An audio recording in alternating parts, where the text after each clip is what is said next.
ساتوی پسرو وینو دا د شهیدانو کور دا د باتورانو کور دا د باتورانو کور دا د باتورانو کور دا د باتورانو کور ساتوی پسرو وینو دا د شهیدانو کور دا د باتورانو کور دا د باتورانو کور دا د باتورانو کور دا د باتورانو کور د لوی څښتن تعالی په نامه سلامونه ستړي مسئ د بلخ ملي تلویزیون قدرمنو لیدونکو د دې مهال خبرونو ته زه عبدالرحمن عاطف هرکلی کوم. محمد صادق محمدي د بلخ ولایت د دوا پلورونکو د اتحادیې د رئیس په توګه معرفي او په خپل کار یې پیل وکړ. د هغه د معرفي په مراسمو کې د بلخ د عدلیې رئیس او د اسلامي امارت یو شمېر نورو مسؤلینو ګډون کړی و چې د نوموړي پر رښتونې خدمتولۍ یې ټینګار وکړ.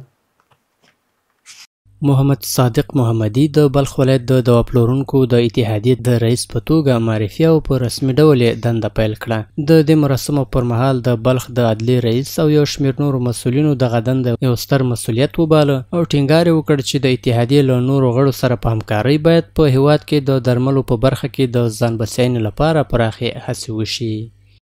یک امتیاز نیست برادرم، یک مسئولیت است به دوش اینها.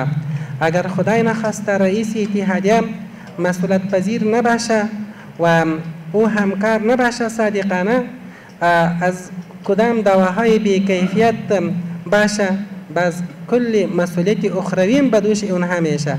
یک مسئولیت است به اونها راجع شد. شما مسئولیت دارین که افغانستان به طرف خودکفایی ببرین، سرمایه گذاری بکنین. تا بالی تمام سرمایه گذاری شما در قسمت چی است؟ واردات است. ما اگر بخوایم که وطن خود به پایش استاد بکنیم باید وطن خود به کشور صادراتی ما چی بکنیم؟ تبدیل بکنیم. ورته مهال د اتحادیې یو شمېر غړي د نوموړي ټاکنه ستایي او ژمنه کوي چې له نوي رئیس سره به د چارو په پرمختګ کې همکاري کوي. تقلب، دوبلیکیت و غیر مجاز ما شما خودمون جلوگیری کردن میتونیم. این مسئولیتی که متوجه آقای شیخ صادق شده اولا شخصا به نمایندگی از تمام همصنفا برش تبریک و تهنیت میگیم.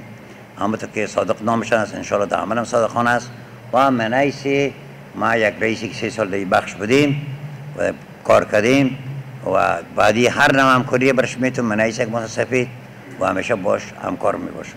همه ما شما مکلفیت داریم، همه ما شما در راستا باید کوشا باشیم تا با رهبری خود با جناب حاجی صاحب و معاونش که البته حاجی صاحب محمد الله خان است ما همکاری بکنیم که تا باشه که ایرا به سرمنزل مقصودش برسانیم. بل لور ته د یاد اتحادیې نوی رئیس هم د صادقانه خدمت ته ژمنه کوي او ډاډ ورکوي چې د بې کیفیته او تاریخ تیرو درملو د مخنیوي په برخه کې به جدي اقدامات وکړي.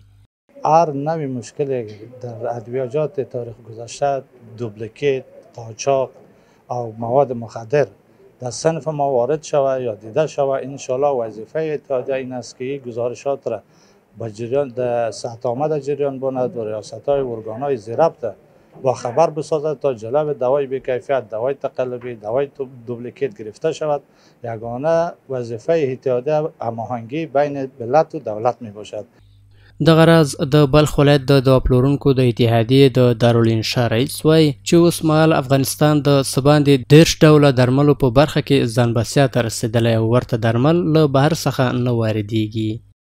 29 قلم الا 35 قلم ادویه افغانستان به خودکفا رسیده و تمام فابریکات افغانستان خوشبختانه وعده سپردند که 30 تا 35 قلم ادویه نباید از کشورهای بیرونی وارد افغانستان شود و ما میتونیم این ادویجات با بهترین کیفیت با بهترین کوالیتی وارد بازار کنیم.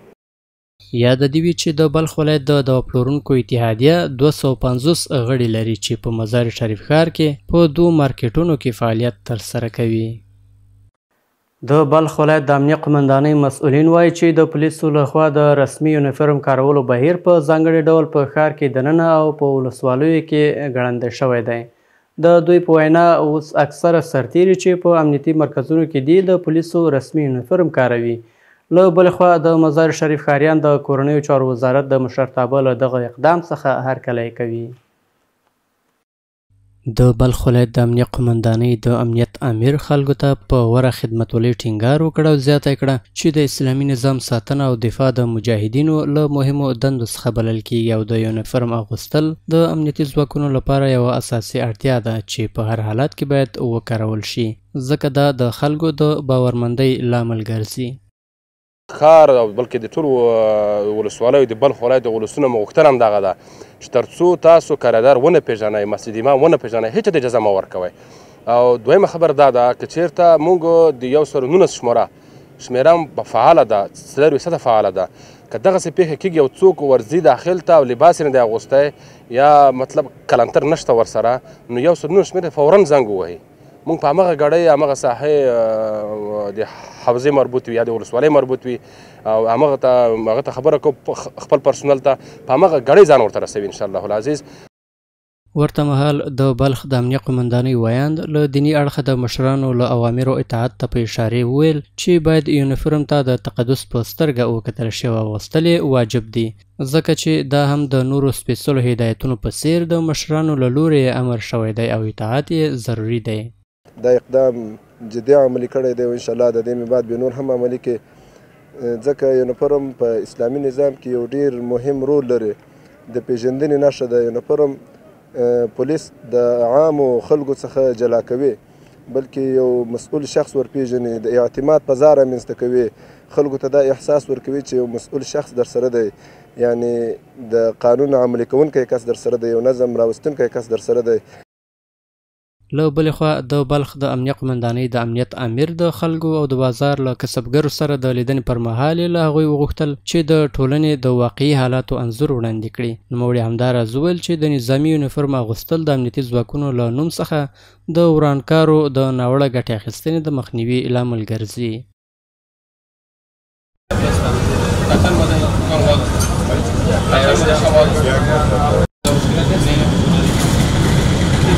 پیدا نمیشه که مثلا بیا من خود باز بره پیسه را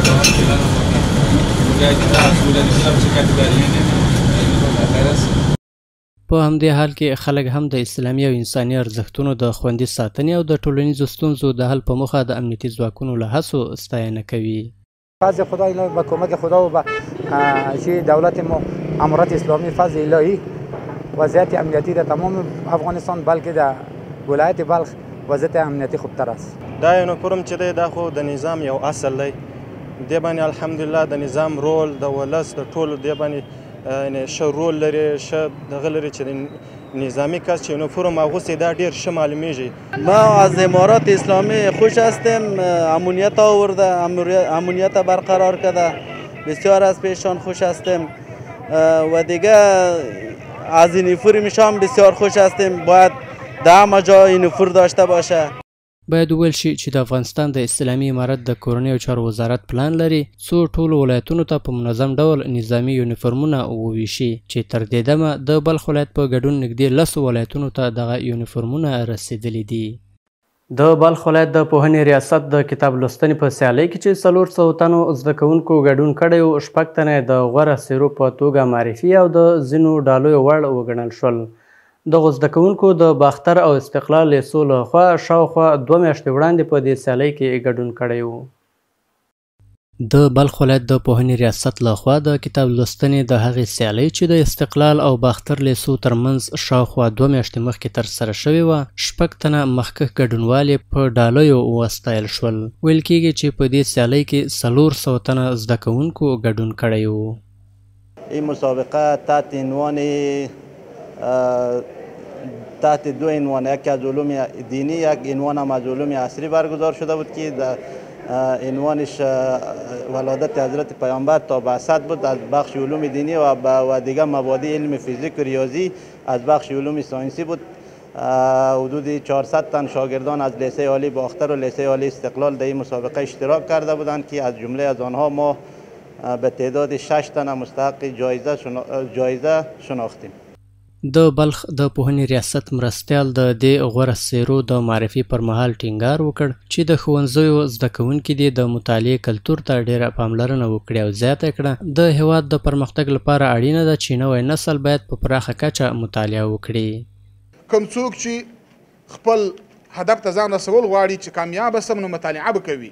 څوک چې مطالعه لري مطالعه کوي هغه انسان کامیابه دی، هغه غښتلی انسان دی. چې مطالعه نه کوي هغه ناکام او بې استعداده انسان دی. همداراز د دغه سیالۍ ګډونوال د بلخ د پوهنې ریاست لخوا د ورته سیالیو د جوړېدو ستاینه کوي او ټینګار کوي چې د ځوانانو د هڅونې په موخه دي دا ډول لا زیات پروګرامونه په لاره واچول شي. مطالعات میتونه در زندگی انسان رول مهمی داره که میتونه انسان باعث ترقی پیشرفت شود. انسان مثل یک شخصیت موفق در جامعه تقدیم میکنه. د ټولو ځوانانو څخه مې هیله ده چې مطالعې ته مخ راواړوي او خپل وطن ته نور هم پرمختګ ورکړي.